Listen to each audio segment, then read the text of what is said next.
Mount Manpupuner, the stone giants. The world is a small place. You realize this especially when you sit in a smoky diner on the edge of life, where everyone has a story. But here's the strange part. Among all these tales, there are some that latch onto you, burrowing into your skull like a rusted screw. I heard mine in February when snow fell so thick outside the window, it felt as though the world dissolved into milk. That's when an old man with eyes like two dim lanterns said, "You know, boy, there's a place where the stones stand and watch. Manpupuner. Ever heard of it?" Of course I hadn't. "It's where nature and the devil dance together," he continued, laughing raspily, as though his lungs were filled with sand. "If you ever go there, don't look at them too long. They can feel it." I didn't understand what he was talking about at the time, but for some reason his words clung to me like a mangy parasite. About 3 weeks after that conversation, I decided to find out what the hell this Manpupuner was. Here's what I discovered.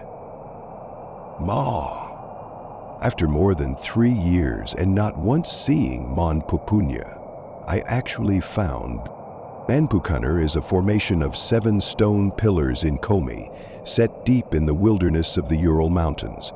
But if you think they're just stones, you're mistaken. They're not.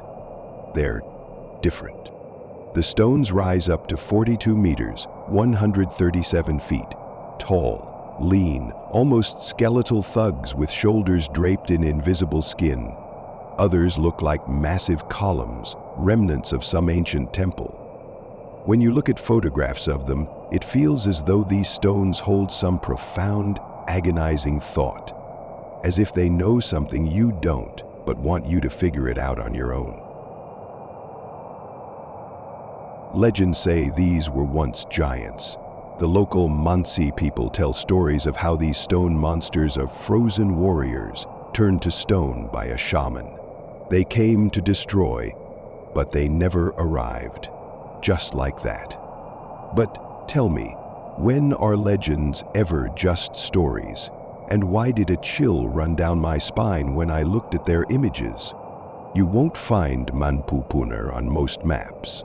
Locals call it the Mountain of Idols, but there are no roads or signposts leading to it. If you want to get there, be prepared to spend at least a week trekking through gloomy, endless forests and snow that seems eternal. There are no paths, no trails, just you, your fate, and the fact that the farther you go, the less you want to turn back. I heard a story about a tourist once. He was one of those guys who thinks he's seen it all. You know, the type with a $5,000 camera and toothpaste in his pocket. Anyway, he set out to see these stones. The guide leading him said that halfway there, the guy started acting strange. He stared off into the distance, said nothing. When they finally reached the pillars, he suddenly began to cry. He just stood there, sobbing like a child. On the way back, he didn't explain anything to anyone, and 3 weeks later, he ended up in a mental hospital.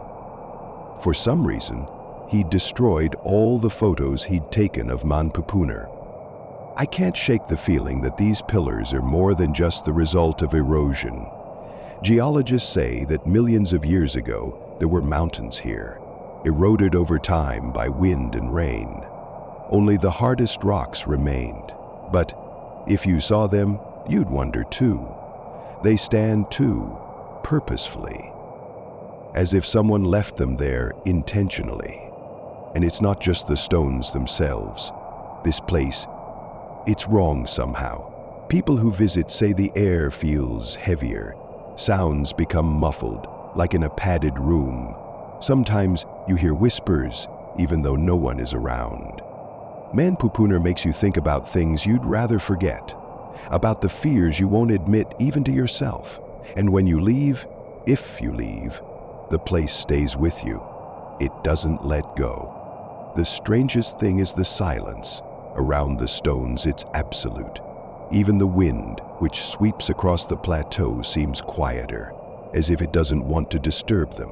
You stand among these pillars, trying to figure out what's so unsettling. And then you feel it. Something is watching you. Not from the outside, from within. A strange thought creeps into your mind. What if the legend about the giants is true? And what if they haven't frozen forever? The old man in the diner had said, "They can feel it, boy. Feel it when you look at them. And if you look too long." I asked him then, "What happens?" He just smiled. I don't know why this story won't leave my head. Maybe it's because I can't stop thinking. How many places like this exist in our world? Places where the world splits open just a little, letting you glimpse the heart of what came before us. Or what will remain after. Someday I'll go there, probably, and maybe I'll understand what they feel when you look at them. But honestly, I doubt I'll ever come back.